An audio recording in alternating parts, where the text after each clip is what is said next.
مرحبا بكم من جديد. بالبداية لازم أحس أنه واجبي المهني والأخلاقي أنه أشكر قناة الرابعة، ويسمحوا لي قناة الأولى بهذا الموضوع.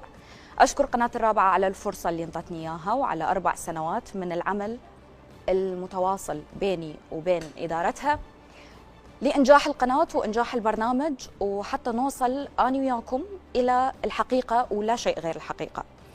للأسف ما صارت لي فرصة أنه أودعكم من خلال شاشتها، ولكن واجبي المهني والأخلاقي أنه أشكرها على اللي قدمته، خصوصا أنه أنا ما قدمت أي شكر خلال السوشيال ميديا. لكن الصحفي والإعلامي مو أسير قناة، لكن أسير قناعاته وإيمانه ما يؤمن به.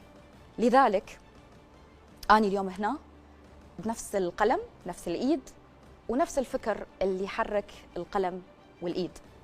راح نبقى هنا نبحث عن الحقيقة لا شيء غيرها، وأتمنى أن تكون حلقاتي الأولى والأخيرة دائما في قناة الأولى برسالة عراقية كما تريد إدارة القناة، وكما هو واجب علينا جميعا أن تكون رسالتنا عراقية بحتة. لذلك قناة الرابعة راح تكون صفحة وانطوت ما نحكي بالأسباب، ونفتح صفحة جديدة، وهذه هي الساعة الأولى والحلقة الأولى من على شاشة قناة الأولى.